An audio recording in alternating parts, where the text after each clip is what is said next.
This is Stephen Alexander from another BSFS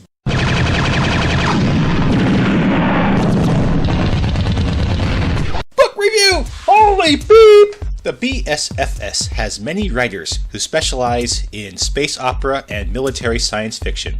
M.R. Richardson is an expert in both. I reviewed his first book, Galactic Mandate, earlier this year, and gave it a relatively high score. When I learned that he had a sequel ready, I added it to my review queue. Well, it's December, and baby it's cold outside. So I opened it up to see if he had made any improvements. The story starts on a clone reservation on a forgotten world formed in the ruins of the defeated clone defense forces many years after the wars of the first novel. We follow around Mato, a clone teenager who rescues the reservation's patron early in the novel. But the other kids in the reservation are jealous of him and take advantage of the loss of his friends on the fishing trip and rob his tent. This reservation is more like a refugee camp run by gangsters. So basically, Gaza in space. Anyway, Mato escapes the annoying gangsters and has to fight for the reservation against attacks from Acolyte's spaceship by... Okay, let me try to explain this. Jumping from drum to drum with the other defenders, armed with energy-absorbing sticks to induce fields to capture the energy blasts from the ships before they hit the reservation, which are then channeled, through a bizarre artifact, into the power banks of the reservation. But the artifact is stolen by his enemies, who then betrays the enemy, and gets rescued by mercenaries working for a scientist who needs the artifact for her research project. So yeah, there's a lot going on here. A whole bunch of shenanigans involving pirates and a lusty space station occur, and they wind up somehow captured by the Scream. Yeah, like that. They are a people comprised solely of deaf people. Those that hear are expelled from their society, like the main character, the scientist.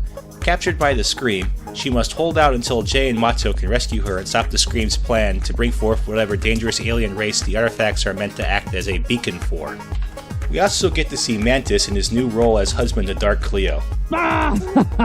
Yeah, he's not finding it funny either. What did I like about the story? It's a bit more of a space adventure and shoot-'em-up action novel than the previous novel. 3 to 4 characters are the main focal point, while we are only given glimpses of the machinations of the rest of the galaxy's powers. While this makes it easier to read overall, it does leave me a bit confused as to where the plot was going at times.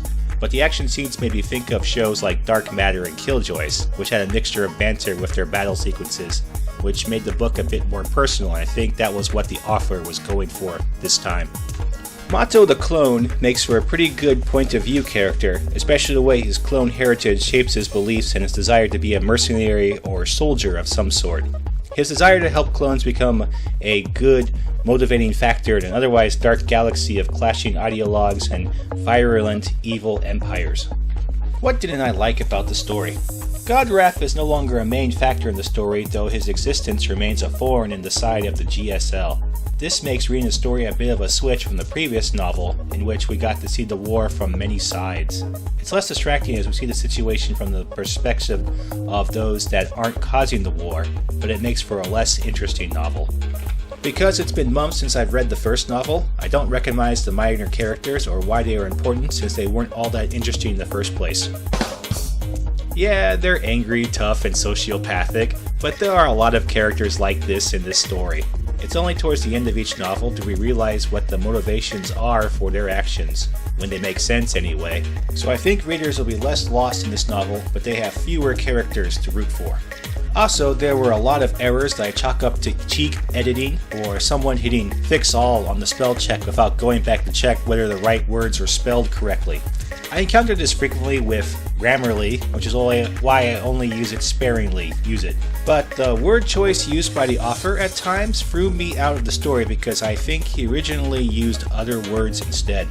If you were to ask me if this novel is better than his first, I'd have to say marginally. And that's not good enough in today's fast-moving, short-reading world. My recommendation. If you are looking for a more character-driven work from this author, then you found it. If you're looking for a more in-your-face space combat epic, you kind of got it, especially if you're a fan of shoot-'em-up shows. If you are looking for a good sequel that explained things better from the first novel, then you didn't quite get it. I also think he closed down the new Alien Threat card a bit too soon at the end, so I assume there will be a new novel in the series out sometime soon. Whether or not it will make sense is anyone's guess. I give Galactic Mandate, The Scream, a silent cry for justice with a score of 3.5 out of 5 stars. Get into it and this dark galaxy will swallow your soul. Got any ideas, suggestions, or music for the show? Leave a comment down below. Don't forget to like and subscribe. And remember, that cool alien artifact you're using to do your cool sci-fi thing might not be what you think it is. You'd better download the manual from ifixit.com. Next week, we leave the stars and check in on an old friend who might be in trouble. See ya!